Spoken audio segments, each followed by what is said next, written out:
श्रीमद भागवतामधील 6व्या स्कंदातील 7वा अध्याय आज आपण पाहणार आहोत. त्यामध्ये नारायण कवच हे अतिशय सुंदर कवच आहे. हे नारायण कवच धारण करणारा पुरुष ज्याला आपल्या डोळ्यांनी पाहतो किंवा पायाने स्पर्श करतो तो ताबडतोब सर्व भयापासून मुक्त होतो. जो ही वैष्णवी विद्या धारण करतो त्याला राजा, चोर, पिशाच, वाघ इत्यादीपासून कोणत्याही प्रकारची भीती राहत नाही. म्हणून सर्वांनी हे नारायण कवच धारण करावे हीच भगवंताची इच्छा. आता आपण थोड्या वेळ भजन करू. श्री कृष्ण गोविंद हरी मुरारे ही नाथ नारायण वासुदेव हे नाथ नारायण वासुदेव हे नाथ नारायण वासुदेव. कृपा करो राधा रानी, कृपा करो राधा रानी. तोई वृंदावन की ठाकुरानी, तोई वृंदावन की ठाकुरानी. कृपा करो राधा रानी, तोई वृंदावन की ठाकुरानी. हर हर महादेव शंभो काशी विश्वनाथ गंगे, काशी विश्वनाथ गंगे, काशी अमरनाथ गंगे. हर हर महादेव शंभो काशी विश्वनाथ गंगे. राजवाच ययं गुप्ता साक्ष सवहानरिपुसैनिकानं क्रीडात्रिव विनिजित्रैलोक्यं भुभुजे श्रियनं. परीक्षित राजाने विचारले, भगवन, ज्याच्या संरक्षणाखाली इंद्राने शत्रूच्या सैनिकांना खेळाप्रमाणे सहज जिंकून त्रैलोक्याच्या राजलक्ष्मीचा उपभोग घेतला ते नारायण कवच मला सांगावे. तसेच त्याने त्यापासून सुरक्षित होऊन रणभूमीवर आक्रमण करणाऱ्या शत्रूवर कसा विजय मिळवला हे सांगावे. भगवात्यमाख्यायी वर्म नारायणात् कामं यतात तायिनी शत्रूनयेनं गुप्तो जनान मुदें. त्यावेळेस श्री शुकदेव म्हणाले, परीक्षिता, जेव्हा देवांनी विश्वरूपाची पुरोहित म्हणून नेमणूक केली तेव्हा इंद्राने विचारल्यावर विश्वरूपाने त्याला नारायण कवचाचा उपदेश केला. तो तू एकाग्र चित्ताने ऐक. श्री शुकवाच ऋत्तपुरोहितो सोष्टो महेन्द्रायनुपुच्यते नारायण केवलमात् देकी मनं शृणुं. विश्वरूपवाच दोतांगी पाणिराच सपवित्र उदरमुखं कुदसि करण्या सुमंत्राभिं वागतं शुचीं. विश्वरूप मनाला भीती उत्पन्न झाली असता नारायण कवच धारण करावे. त्याचा विधी असा, प्रथम हात पाय धुवून आचमन करावे. नंतर अनामिकेत दर्भाचे पवित्र धारण करून उत्तरेकडे तोंड करून बसावे. यानंतर कवचाचा जप होईपर्यंत मौन धारण करून पवित्र अंतःकरणाने ओम नमो नारायण आणि ओम नमो भगवते वासुदेवाय या मंत्राने हृदयाधिक अंगन्यास आणि अंगुष्ठन्यास करण्यास करावे. प्रथम ओम नमो नारायण या अष्टाक्षरी मंत्राचा ओम इत्यादी 8 अक्षराचा क्रमशः पाय, गुडघे, मांड्या, पोट, हृदय, वंशस्थळ, मुख्य आणि मस्तक यात न्यास करावा. किंवा परोक्त मंत्राच्या ऐकारापासून सुरुवात करून ओंकारापर्यंत 8 अक्षराचा मस्तकापासून आरंभ करून त्यास 8 अंगावर उलट क्रमाने न्यास करावा. नारायणमयं वर्मा सत्रोदंभय आगते पादयोजो नुरोरोदरे अतरोरसिं मुखे शिरासि भुवि दोकारदिविन्यसितम् ॐ नमो नारायणयतिं विपर्यमतीवां करण्यास ततां कुर्यात् दाक्षरविद्ययां प्रणवादिकारांत मंगलापूर्वसुम. त्यानंतर ओम नमो भगवते वासुदेवाय या दाक्षर मंत्राचा ओम इत्यादी 12 अक्षराचा उजव्या तर्जनीपासून डाव्या तर्जनीपर्यंत दोन्ही हाताने 8 बोटे आणि दोन्ही अंगठ्याचे 2 गाठीमध्ये न्यास करावा.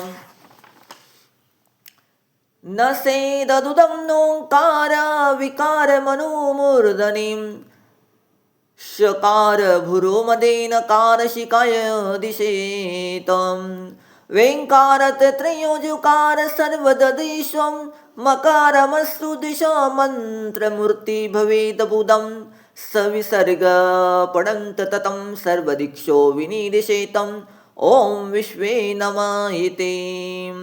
नंतर ओम विश्वे नमः या मंत्राने पहिले अक्षर ओम याच्या हृदयावर, वि ब्रह्मरंध्रावर, श चा भोयावर, श शेंडीवर, वे अशा दोन्ही डोळ्याच्या ठिकाणी आणि न या शिरातील सर्व गाठीमध्ये ठिकाणी न्यास करावा. तदनंतर ओम अस्त्रय फट म्हणून दिग्बंध करावा. अशा प्रकारे न्यास करणारा पुरुष मंत्र स्वरूप होतो.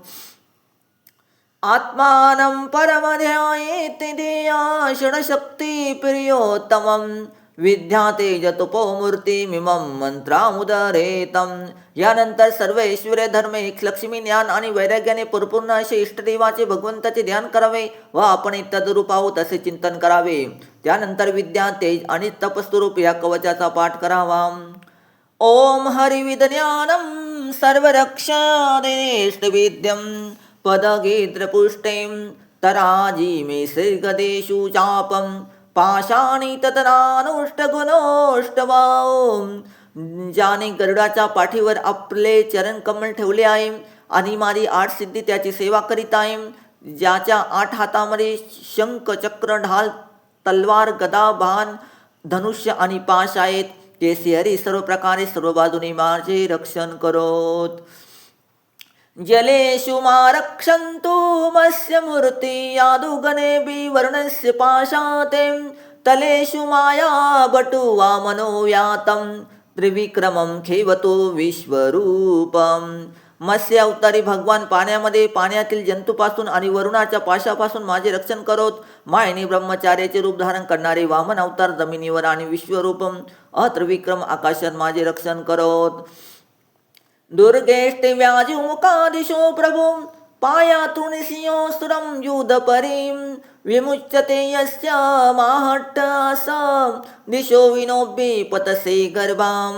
ज्याच्या भीषण डरकाळीने सर्व दिशा दुमदुमून गेल्या होत्या आणि गर्भवतीचे गर्भ गळून पडले होते, ते दैत्य राजाच्या शत्रू भगवान नृसिंह किल्ले जंगल रणभूमी इत्यादी बिकट ठिकाणी माझे रक्षण करोत.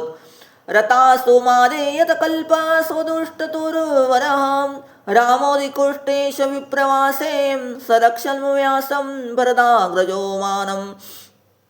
आपल्या दाढेने पृथ्वी धारण करणारे यज्ञपूर्ती वरह अवतार मार्गामध्ये परशुराम पर्वताच्या शिखरावर आणि लक्ष्मणासह भरताचे थोरले भाऊ भगवान रामचंद्र प्रवासाच्या वेळी माझे रक्षण करोत. बोले श्री रामचंद्र भगवान की जय. मामोग्र धर्मादिकात प्रमादम नारायणे पातु नरसिंहासातं ददत्वा गोदतं योगनाथं पायाद गुणेश कपिल कर्मबंधनातं. भगवान नारायण जारण मारण इत्यादी अभिचारी कर्मापासून आणि सर्व प्रकारच्या अपघातापासून माझे रक्षण करोत. ऋषी श्रेष्ठ नर गर्भापासून योगेश्वर भगवान दत्तात्रय योगातील विघ्नापासून आणि त्रिगुणापती कपिल कर्मबंधनापासून माझे रक्षण करोत. बोले कपिल भगवान की जय. सनत कुमारो तु कामदेवा हृदशिष्यमती देवहेलनाथं देवर्षिवर्य पुरुषानाथनाथा कुर्मो हरिमा निर्यादशेयातं. सनत कुमार कामदेवापासून हयग्रीव रस्त्याने चालते वेळी घडणाऱ्या देवमूर्तींना नमस्कार इत्यादी करण्याच्या अपराधापासून, देवर्षी नारद ईश्वर सेवेच्या अपराधापासून आणि कश्यप अवतार सर्व प्रकारच्या नरकापासून माझे रक्षण करोत. बोलिये कच्छ अवतार की जय. धन्वंतरी भगवान पात्यपत्यांत द्वंदाद भयादुष्यो निजिदात्मं एदेश लोकदवतार जनादं बलोग्रणात क्रोधावशाहीनं. भगवन धन्वंतरी कुपत्यापासून, जितेंद्रिय ऋषभदेव सुखदुःखाधिक भीतीदायक द्वंद्वापासून, यज्ञ भगवान लोकपादापासून, बलराम मनुष्य निर्मित कष्टापासून आणि शीशेष क्रोधावश नावाच्या सापापासून समूहापासून माझे रक्षण करत. बोले श्री शेष भगवान की जय. द्वैपायनो भगवात प्रमोदातं बुधस्तु पाखंडगनात प्रमादातं कल्की कले कालमलात प्रपातु धर्मवनायुरुकवतारम. भगवान व्यास अज्ञानापासून, बुद्धदेव नास्तिकापासून आणि प्रमादापासून माझे रक्षण करत. धर्मरक्षणासाठी महान अवतार धारण करणारे भगवान कल्की कळी काळाच्या दोषापासून माझे रक्षण करत. मा केशवो गदार प्रातर्व्याद गोविंद असंगावात वेनो नारायणी प्राक्तौ तात शक्तिं मध्यदिनी विष्णुररिद्रपाणिं. गदाधारी केशव प्रांतकाळी वंशीधर गोविंद सकाळी तीक्ष्ण शक्तिधारी नारायण दुपारच्यादी आणि मध्यानी चक्रधार सुदर्शनधारी विष्णू माझे रक्षण करत. बोले विष्णू भगवान की जय. देव परो मधु ओगादवां सायत्रिदामावतु माधवो मामं दोषे ऋषिकेश उतातरात्रे निषिदैकोवतु पद्मनाभं. तिसऱ्या प्रहरी प्रचंड धनुष्यधारी मधुसूदन आणि संध्याकाळी ब्रह्मादिक त्रिमूर्तीधारी माधव माझे रक्षण करत. सूर्यास्त नस्त ऋषिकेश मध्यरात्रीच्या अगोदर आणि मध्यरात्री एकटे भगवान पद्मनाम माझे रक्षण करो. बोलिये पद्मनाम भगवान की जय. शिवसामदात ईशं प्रत्युक्षेशोऽसिधरो जनार्दनं दामोदरो व्याध शुद्ध प्रभाते विश्वेश्वरे भगवान कालमूर्तीं. मध्यरात्रीनंतर शिवच्यासन श्रीहरीं, उषकाळी खडांगधारी भगवान जनार्दन, सूर्यधराच्या श्री दामोदर आणि दोन्ही संध्यासमयी कालमूर्ती भगवान विश्वेश्वर माझे रक्षण करत. बोले काल भगवान की जय. चक्र शांत नलंती मिगी भगवंत समास्त भगवात प्रत्युम ददाग्नि ददाक्ति सैन्यमाशु कथा एतवात सकोताशम. हे सुदर्शना, तुझ्या कडाची टोके प्रलयंकालीन अग्निसमान तीव्र आहेत. तू भगवानच्या प्रेरणेने सगळीकडे फिरत असतेस. आग ज्याप्रमाणे वाऱ्याच्या साह्याने गवत वगैरे जाळून टाकते, त्याप्रमाणे तू आमच्या शत्रुसेनेला लगेच जाळून टाक. गदे निपर्श विपुलिंगे निष्पिंड निष्पिंड प्रीतं प्रियासीं पुष्पाणवीनाग कयं शरयो भूताग्रणस्य चूर्णयारीं. एको मे दिक्कदे, तुझ्यापासून निघणाऱ्या ठिणग्याचा स्पर्श रजाप्रमाणे असह्य आहेत. तू भगवंताची आवडती आहेस. तू कुष्मण विनायक यक्ष राक्षस भूत प्रेत इत्यादिकांचा चुरा करून टाक आणि माझा शत्रूचा नायनाट कर. त्वया तु धान प्रपत्त प्रेत पातु पिचाच विभ्र घोर दृष्टीना दरिद्र विद्राव कृष्ण परितो भीमैश्वनो हृदयानी कंपयानम. हे शंकश्रेष्ठा भगवान श्रीकृष्णाने फुकल्यानंतर तू भयंकर आवाज करून माझ्या शत्रूच्या हृदयाचा थरकाप उडव. तसेच येयुदान प्रमद प्रेत मातृका पिचाच ब्रह्मराक्षस इत्यादी भयानक प्राण्यापासून येथून पडून लाव. त्वनिवाद धारम शिवार सैन्यम मिषप्रयुक्तमवं शिंदि शिंदिं शशुषिषमाज चंद्रशादये दिशा गोमोना हर पाप शशुषानम. ए तीक्ष्णधारेच्या श्रेष्ठ तलवारी, तू भगवंताचे प्रेरणेने माझ्या शत्रूचा छिन्नभिन्न करून टाक. शेकडो चंद्रप्रमाणे फिरणारे डाली माझ्या शत्रूचे डोळे तू बंद कर आणि पापी नजर असणाऱ्यांची दृष्टी नाहीशी कर. यत्र भयग्रभूतं केतोपेनं मे वच्चं सरिसोपदृष्टे भूतो एव वाम. सूर्यादी ग्रह धमकेतू दुष्ट माणसे साप दाडा असणारे हिंस्र पशु भूत प्रेत इत्यादी तसेच पापी प्राण्यापासून आम्हाला जे जे भय निर्माण होईल आणि जे जे आमच्या हिताचे विरोधी असतील ते सर्वजण भगवंताचे नाम रूप तसेच आयुधाचे कीर्तन केल्याबरोबर नष्ट होत. सर्वोनोताई भगवान रूपासी कीर्तनतम प्रयांतु संशय सद्वैन श्रेय प्रतीपकाम. गरुडे भगवान स्तोत्र सोमे च मोदयं प्रभुं रतं ते शेषो विविश्येने सनाभिं. भूतनंतर इत्यादी सामविधी स्तोत्राने ज्याची स्तुती केली जाते तो वेदमूर्ती भगवान गरुड विश्वसेन आपल्या नामोच्चारणाच्या प्रभावाने आमच्या सर्व तऱ्हेचे संकटापासून रक्षण करोत. सर्वापदो हरिनाम रूपायादुनीना बुद्धिमनी प्राणाय प्रांतु पार्श्वभूषणाम. श्रीहरीचे नाम रूप वाहन आयुधे आणि श्रेष्ठ पार्षद आमची बुद्धी इंद्रिय मन आणि प्राण्यांचे सर्व प्रकारचे संकटापासून रक्षण करत. एताई भगवानी वस्तुती सदा सच्चयेतम सत्यनाने सर्व यातू नाशमोद्रवाम. जेवढे म्हणून कार्यकारम जग आहे ते वास्तविक भगवंतच आहेत. ते सत्याच्या प्रभावाने आमचे सर्व उपद्रव नाशे होत. एतो मा भावान्य विकल्परहित स्वयं भूषणायुता लिंग दतो शक्ती सोमायम. तेने सत्यमाने सर्वन भगवान हरी पाहतो सर्वस्वरूपिणे सदा सर्वता सर्वंगम. ज्या लोकांनी ब्रह्मा आणि आत्म्याचे एकतेचा अनुभव घेतला आहे त्यांच्या दृष्टीने भगवंताचे स्वरूप भेद रहित आहेत. तरी सुद्धा ते आपल्या मायेने अलंकार आयुधे आणि रूप नावाचे शक्ती धारण करतात. ही गोष्ट सत्य आहे. याच कारणाने सर्वज्ञ सर्वव्यापक भगवान श्रीहरी नेहमी सर्व स्वरूपात आमचे सर्वत्र रक्षण करत. विदोषो दीक्षो समता दत्तभयु भगवान नारसिंह प्रलय लोकभय सोने सोतविषग्रस्त समेतेचा. ज्या आपल्या शब्दाने सर्व लोकांची भीती दूर करतात आणि आपल्या तेजाने सर्वांचे त्रेष ग्रासून टाकतात ते भगवान नृसिंह देशुरेशत वर खाली आत बाहेर सर्व ठिकाणी माझे रक्षण करत. भगवादिमाकेत वर्म नारायण त्वं विदीक्षानेन दशोते सुरयुतमानम. इंद्रा मी तुला हे नारायण कवच सांगितले. हे कवच तू धारण कर म्हणजे अनायासे सर्व दैत्य सेनापतींना जिंकून घेशील.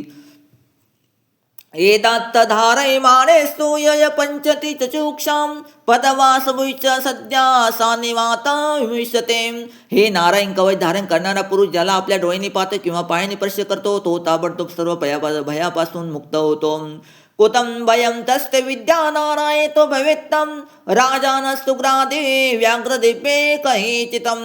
जो ही वैष्णवी विद्या धारण करतो त्याला राजा चोर पिशाच वाघ इत्यादीपासून कोणती प्रकारची भीती राहत नाही. इमा विद्या पुरुकची कोशोकी धारहिने दुजम योग नारायणे स्वर्गे जवो मरुदवानी. पूर्वी कौशिक गोत्रातील एका ब्राह्मणाने विद्या धारण करून योगाने आपल्या शरीराच्या मरुदभूमीमध्ये त्याग केला होता. जेथे या ब्राह्मणाचे शरीर पडले होते त्याच्यावरून एक दिवस गंधर्वराज चित्ररथ आपल्या स्त्रियासह विमानात बसून चालला होता. तेथे तास खाली डोके करून तो विमानासह आकाशातून पृथ्वीवर पडला. त्यामुळे आश्चर्यचकित झालेल्या त्याला जेव्हा वाल किल्ल्या मुनीने सांगितले की हा नारायण कवच धारण केल्याचा परिणाम आहे तेव्हा त्याने ब्राह्मणाच्या हस्ती पूर्ववाहिनी सरस्वती नदीमध्ये सोडून दिल्या आणि पुन्हा स्नान करून तो आपल्या लोकी गेला. असे हे नारायण कवचाचे महत्त्व आहे. म्हणून प्रत्येकाने हे नारायण कवच धारण करावे. एकुतं चितं भयं तस्य विद्या धारयतो भवेतं राजा सुग्रोभि व्याघ्रदिशाशिकैतम्. इमा विद्या पुरा कशिक कोशिको धारयणे द्विज योग धारणादे जयो मरुदवनिं. तस्व परिविमाने गंधर्व परितेकितां ययो चित्तरतसि प्रवृत्ते तं द्विजाजयं. गगन्ये सत सविमानो दावकिशिरां सवाल किल्ल्या वचनासित विस्मितं प्राच्य साणे नामंस्तो मन्वगानं. श्रीशुकवाच. श्रीशुकमुनि भगवान म्हणतात इदं सुनीते कालो धारयते जादुतं तनमस्ति भूतानि मुच्य सर्वत भयातं यथा विद्यावाति विश्वरूपा चक्रन्तुं त्रैलोक्य लक्ष्मी प्रभूचे विनयस्य मुदीसुरानम्. श्री शुक म्हणतात हे जो ही नारायण कवच योग्यवी ऐकून आदरपूर्वक धारण करतो त्याच्या समोर सर्व प्राणी नम्र होतात आणि सर्व प्रकारच्या भयापासून मुक्त होते. विश्वरूपापासून शतशत्रू इंद्राने ही वैष्णव विद्या प्राप्त करून रणभूमीवर असुरांना जिंकले आणि त्रैलोक्य लक्ष्मीचा उपभोग घेऊ लागला. अध्याय 8 समाप्त झाला. इति श्रीमद्भागवते महापरम संहिताय षष्ठम स्कंदे नारायण वर्म कथम नामोष्ट्याध्यायम. बोले श्री कृष्ण भगवान की जय. श्रीमद्भागवत महापुराण की जय. शालिग्राम भगवान की जय. सद्गुरु जनार्दन स्वामी महाराज की जय. सब संतन की जय.